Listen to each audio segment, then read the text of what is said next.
मेरी बेटी का फोन 13 फरवरी को रात में 11 बजे आया था। पहले वह रोती रही और फिर बताया कि मुझे अलग सेल में कर दिया गया है। आज शाम या फिर कल सुबह तक मौत की सजा हो जाएगी। उसने कहा कि अब वह बच नहीं पाएगी। ये उसकी आखिरी कॉल हो सकती है। शहजादी के पिता सबीर अहमद ये बताते हुए रोने लगे थे। वह लगातार कह रहे थे कि उनकी बेटी बेगुनाह थी। अब विदेश मंत्रालय ने दिल्ली हाई कोर्ट को बताया कि 15 फरवरी को शहजादी को मौत की सजा दे दी गई है। उनका अंतिम संस्कार 5 मार्च को अबू धाबी में होगा।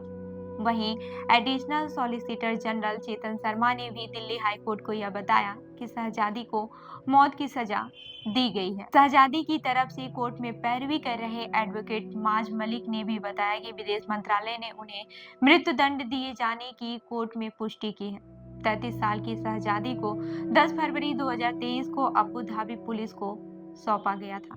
31 जुलाई 2023 को उनको मौत की सजा सुनाई गई थी। शहजादी दरअसल दिसंबर 2021 में अबू धाबी गई थी।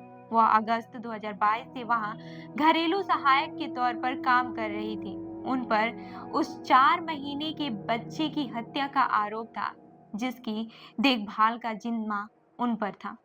शहजादी के रिश्तेदारों के मुताबिक 4 महीने के उस बच्चे की मौत गलत टीका लगाने से हुई थी। उनकी दलील है कि इसलिए इस मामले में पहले से कोई केस नहीं किया गया था, लेकिन करीब 2 महीने बाद बच्चे के घर वालों ने इस मामले में केस कर दिया, जिसकी वजह से उनकी लड़की फंस गई। वहीं शहजादी के पिता बताते हैं कि उनकी लड़की 15 दिसंबर 2021 को अबू धाबी गई थी।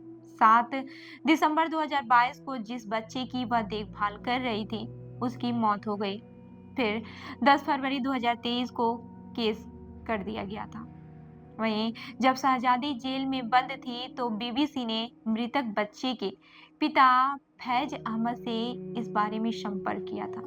वहीं मृतक के पिता ने जवाब में लिखा था, शहजादी ने मेरे बेटे को बेरहमी से और जानबूझकर मारा और ये यूएई के अधिकारियों की जांच में साबित हो चुका है। एक अभिभावक के रूप में मैं मीडिया से अनुरोध करता हूं कि वह हमारे दर्द को महसूस करे। वहीं शहजादी के पिता का आरोप है कि उनकी बेटी को फंसाया गया है। सबीब का कहना है कि वह बच्ची के परिवार से मिलने के लिए आगरा भी गए थे, लेकिन वे लोग उनकी कोई बात सुनने के लिए तैयार ही नहीं थे। सबीब कहते हैं कि मैं दिल्ली भी गया था विदेश मंत्रालय के अधिकारियों से मिलने के लिए, लेकिन कोई जवाब नहीं मिला। आपको मैं बता दूं कि शहजादी रोजगार और बेहतर इलाज की उम्मीद में संयुक्त अरब अमीरात की राजधानी अबू धाबी गई थी। वो उत्तर प्रदेश के बांदा के गोयरा मोगली गांव की रहने वाली थी। शहजादी का गांव गोयरा मोगला बांदा शहर से तकरीबन 10 किलोमीटर की दूरी पर है।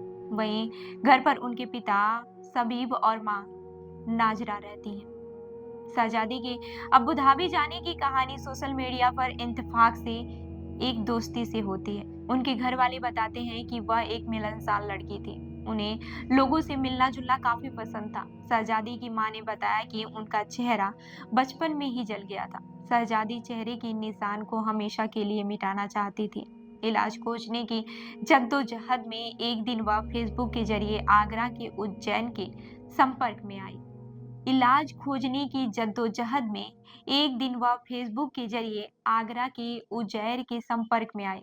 शहजादी की मां के मुताबिक उज्जैन ने शहजादी से कहा था कि वह उसे अबू धाबी में काम दिलवा देगा और उसका इलाज भी करवा देगा।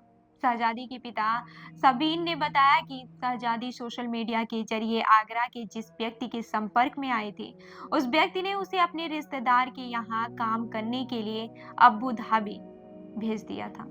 सबीर के मुताबिक 2021 में आगरा के उज्जैन ने शहजादी को टूरिस्ट वीजा पर अबू धाबी भेज दिया था। वहां पर वह उजैर के रिश्तेदार के घर पर काम करने लगी, जिसके 4 महीने के बच्चे की देखभाल करना उसकी प्रमुख जिम्मेदारी थी। वहीं शहजादी के पिता ने आगे बताया कि उनकी बेटी नियम से अबू धाबी से वीडियो कॉल करती थी। कई बार वह 4 महीने से उस बच्चे को दिखाती भी थी, जिसकी वह देखभाल करती थी।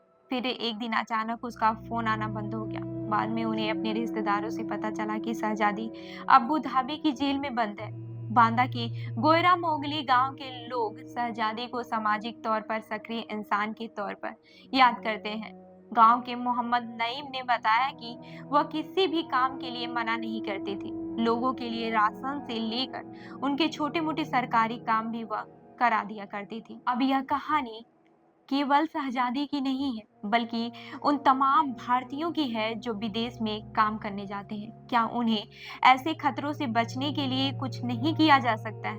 क्या किसी की जिंदगी इतनी सस्ती हो सकती है? इस खबर पर क्या है आपकी राय? हमें जरूर बताइएगा। और ऐसी ही अन्य खबरों के लिए जुड़े रहिए हमारे साथ, देखते रहिए जन दर्पण न्यूज। धन्यवाद।